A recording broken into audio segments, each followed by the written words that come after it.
Hello America, this is Call of Duty Goddess. Today is February 17th, 2017.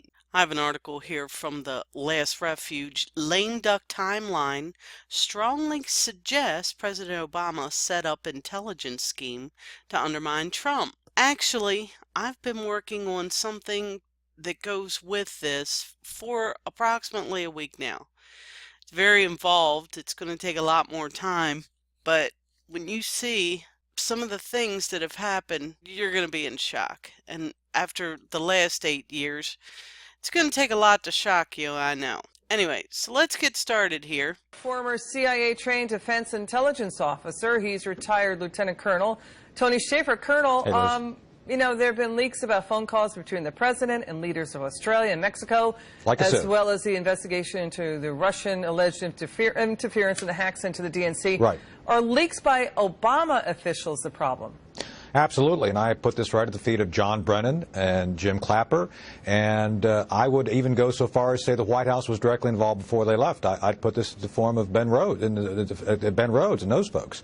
Let's be clear on this. I've watched this very carefully, the coverage, and when you have NBC reporting that they've talked to 6 officials who have seen the transcript, someone is basically giving away both sensitive methods, the fact that they read a communication that was intercepted by sensitive methods, and more importantly, that they're saying that they saw this information which was beyond top secret, which tells me that clearly someone had to have access to that, and that is a key issue. Who leaked that information? And most importantly here, to Dennis's point and to Laura's point, is that the implication made by these officials to NBC and other outlets was that there was something sinister in it, which I agree with Sean Spicer. I don't believe for a minute that there was anything in there that was illegal. Mike Flynn's a pretty smart guy. He knows his phone calls are probably going to be intercepted or reviewed at some point.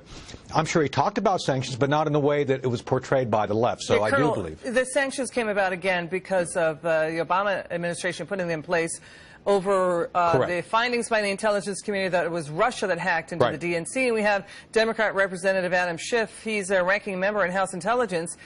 He said it was yes, the leak that brought Flynn down, not his lie. In other words, if it wasn't leaked, no one would know about this mess, and he was talking about sanctions with Russia. What do you make of that? Well, look, the way I see this is the bottom line is the White House would have to find out what Mike Flynn did or did not say. And let's remember that this is an issue apparently between the Vice President and Mike Flynn. And let's remember that when a White House is settling in, you're going to have a lot of personality conflicts pop up. Maybe there's something here we're missing on that. Yeah, but Mike Flynn also works for the American people, and it's the geopolitical issues at stake with Russia and the war on terror. And I read his resignation, and yes, he was during that period of December when this all happened, calling all the world leaders that he was going to have to be dealing with. So I don't believe for a minute this was a Logan Act violation. I believe this was one thing that was said, hey, when we roll in, when we're in charge, this will all be revisited. Yeah, that's it. Colonel, and he has the right to say that. I mean, let's be clear. I mean, President Obama said to Medvedev, you know, I can be more flexible when I'm president. I get it. But again, this is in the context of a potential crime of the Russia hacking into the DNC. And now, to your point, would you support a bipartisan push about Republicans and Democrats demanding an independent probe into Flynn? Do you support that? Because we've got top Republican supporters like Roy Blunt and Bob Corker and Lindsey Graham. Go ahead. Oh, yeah, because the fingers that they're going to be finding are pointing back at the former White House and some Democrats. The Democrats have been behind this, and I would go so far to say some of the Republicans have also been involved in some of the leaks. So bring it on. I think it's a good idea, and I think like we saw in the Detroit recount when they were recounting Michigan's votes, turned out to be voter fraud in all these Democrat precincts. I think it's what we're going to find here, so go right ahead. Now, before we get into the shared intercepted communications, because that's a pretty good story there when you get into it, I want to show you something else that was passed by executive order, and that is the designation of election infrastructure as critical infrastructure. Now, I did a video on this about 5 months ago titled Bombshell, Obama's Plan to Take Over the Elections.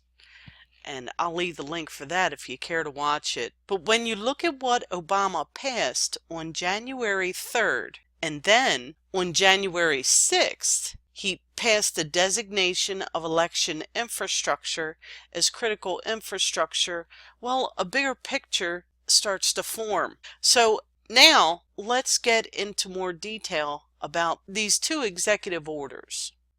We have N.S.A. gets more latitude to share intercepted communications, and that's from January 12th, 2017. In its final days, the Obama administration has expanded the power of the National Security Agency to share globally intercepted personal communications with the government's 16 other intelligence agencies before applying privacy protections. Let's check out these 16 other intelligence agencies. Air Force Intelligence, Army Intelligence, CIA, Red Flag, John Brennan. He is a Muslim convert and I believe part of Muslim Brotherhood. Coast Guard Intelligence, Defense Intelligence Agency, Department of Energy, Department of Homeland Security, Jay Johnson. I believe he is a Marxist and he is also part of Muslim Brotherhood. Department of State. That is a big red flag, folks, because remember not long ago in the Hillary Clinton emails, some of them literally mentioned the shadow government at the State Department on the 7th floor. There was a powerful group of very high-ranking state officials that some referred to as the 7th floor group or the shadow government. So right there is your smoking gun, folks. And we have Department of the Treasury, the DEA, which I have a problem with because they're in on a lot of this crap that I've researched. FBI. That's a big red flag to me because of James Comey. He's part of the Clinton Bush cartel. Marine Corps Intelligence, National Geospatial Intelligence Agency, National Reconnaissance Office, National Security Agency, and Navy Intelligence. So we have quite a few red flags, but that State Department, that's the biggest one. Let's get back to the article.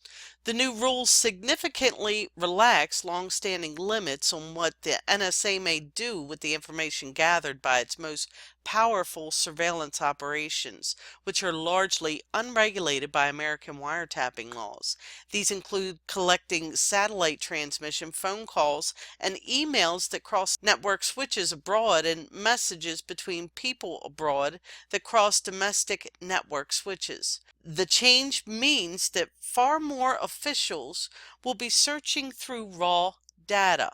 Essentially, the government is reducing the risk that the N.S.A. will fail to recognize that a piece of information would be valuable to another agency, but increasing the risk that officials will see private information about innocent people. So now we have the designation of the election infrastructure as critical infrastructure. There are so many things that can go wrong with this. First of all, the federal government, and you know how they try to fix things, they always make it worse. If they were to try to put the election infrastructure online, let's say, and have it so it's easier for people to vote and all this, which has been something that many states have been pushing for quite some time now to go online. It's much easier to hack, much easier to control, much easier to hide fraud. Okay? And if this were to be federalized, could you imagine? They would just do the whole thing on the internet and bingo bango, done. They can control who's elected. Pelosi will be in until she's 110. Anyway, not only that, what if they were to purchase all new machines, the same uniform type of machines? You've heard, I'm sure many of you have heard about the little cartridges they put in that can be hacked and messed up in the counting rolls and such. I mean, not only that, there's so many things that can go wrong with this, with the election infrastructure being federalized. So if you put the election infrastructure being federalized, put that right in there with the N.S.A. getting the raw data and sharing it with the State Department, where the shadow government is, it looks as though this has been a plan for Obama to take down this administration and possibly set up new elections. Now, I can't see that happening, But you never know, because there may be many other laws hidden in here that was passed in this last month of him being president that may tell a larger story. So, until we find out more, we'll just have to look at what we have. Now, I want to let you know that I am on something huge and something that shows what Obama is up to now. And basically, he's been up to this his whole 8 years in office. And I'll show you what he's been doing. And it's pretty frightening. But I'm going to need some time. I want to try to make it look nice for you and put it together. And I still have a little bit of research to do. So give me some time and I'll have it out there for you. This is Call of Duty Goddess signing off. And as always, I've got your 6.